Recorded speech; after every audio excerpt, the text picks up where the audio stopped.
सभी भक्तों से निवेदन है कि चरितावली शुरू होने के पहले आप इस वीडियो को लाइक करके चैनल को सब्सक्राइब कर लीजिए और कमेंट में भक्त महाराज की जय, श्री सीताराम जी महाराज की जय लिखिए। श्री सुरसुरानंद जी। श्री सुरसुरानंद जी ने भगवान के महाप्रसाद की शास्त्रोक्त महिमा को सत्य करके दिखा दिया। एक बार मार्ग में चलते समय एक दुष्ट के वाक छल से दही बड़ा पा लिया। आपकी देखा देखी शिष्यों ने भी बाद में खूब पेट भर पाया। तब उन लोगों पर श्री स्वामी सुरसुरानंद जी नाराज होकर बोले कि तुम लोगों ने प्रसाद में बिना विश्वास के ही पाया।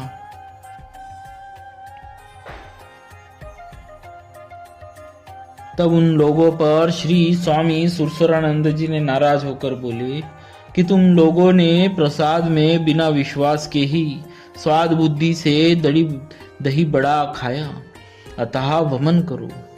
उन लोगों ने वमन करके जैसा का तैसा पृथ्वी पर प्रत्यक्ष बड़े का ढेर लगा दिया। इसके बाद परम साधु श्री सुरसुरी जी के पति ने वमन किया तो उनके उदर से हरी तुलसी फूल और रेणु निकली। प्रसाद बुद्धि से पाने से उड़द का बड़ा पुहूप रेणु तुलसी हरी हो गया। श्री सुरसुरानंद जी ने से संबंधित विशेष विवरण इस प्रकार है। श्री सुरसुरानंद जी श्री रामानंदाचार्य जी के महाराज जी के शिष्य थे। आपका बचपन का नाम भायन कुमार था। आपका जन्म वैशाख कृष्ण नवमी गुरुवार को लखनऊ के समीप परखम नामक ग्राम में हुआ था। आपके पिता का नाम पंडित सुरेश्वर जी शर्मा और माता का नाम श्रीमती देवी जी था। बचपन से ही आप में भक्ति के संस्कार विद्यमान थे। उपनयन संस्कार के समय जब इनको गायत्री मंत्र की दीक्षा दी गई तो उनके मन में इसके प्रति अद्भुत आकर्षण जग गया और उन्होंने उसी समय गायत्री पुरस्चरण का संकल्प ले लिया। माता भगवती की कृपा से आपका पुरस्चरण निर्विघ्न पूर्ण हो गया और उससे आपके हृदय में ऐसा वैराग्य भाव जागृत हुआ कि आपने घर छोड़कर काशी के लिए प्रस्थान कर दिया। श्री रामानंदाचार्य चरितामृत में श्री सुरसुरानंद जी को देवर्षि नारद का अवतार कहा गया है। कहते हैं कि आपके सभी शुभ संस्कारों के अवसर पर एक नारायण नाम के ब्राह्मण आया करते थे जो अपने आप को इनका मामा बताया करते थे। वे उत्सव में सम्मिलित होने के बाद कहाँ से आते और कहाँ जाते थे यह किसी को ज्ञात ही नहीं होता था। काशी प्रस्थान के समय भी उन्होंने ही आपको श्री रामानंदाचार्य जी की शरण में जाने की प्रेरणा दी थी।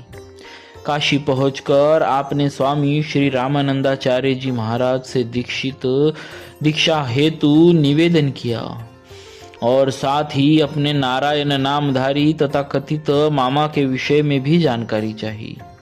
श्री स्वामी जी ने कहा कि धैर्य रखो, समय आने पर स्वयं ही सब रहस्योद्घाटन हो जाएगा। दूसरे दिन सत्संग के समय श्री रामानंदाचार्य जी ने शंख ध्वनि की। उस दिव्य ध्वनि के श्रवण रंध्रों में प्रवेश करते ही आप मूर्छित हो गए।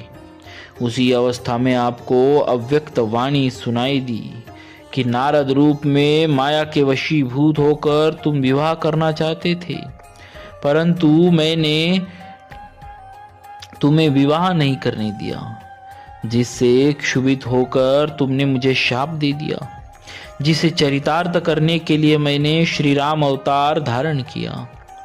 यद्यपि मेरे समझाने से तुम्हारी विवाह की इच्छा समाप्त हो गई, पर संस्कार रूप में वह तुम्हारे मन में बनी रही।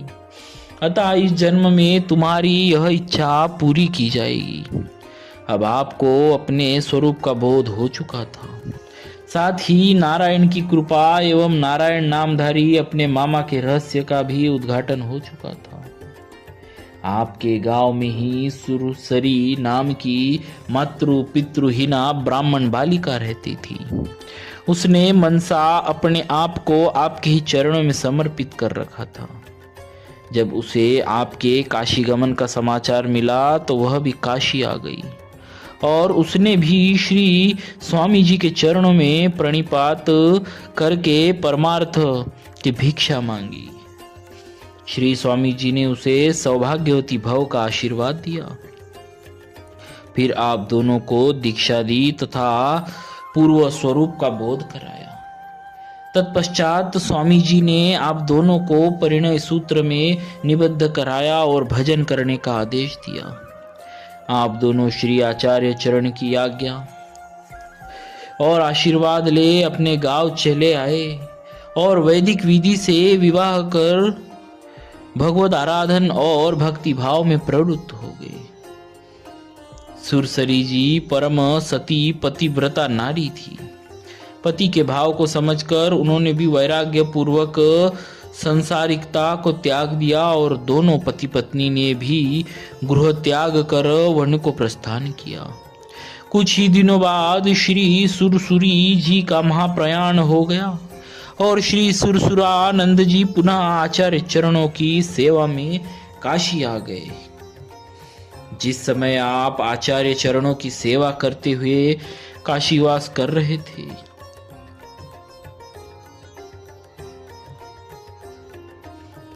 जिस समय आप आचार्य चरणों की सेवा करते हुए काशीवास कर रहे थे, उस समय दक्षिण भारत में अलाउद्दीन खिलजी का सेनापति मलिक काफूर हिंदुओं पर कहर बरसा रहा था।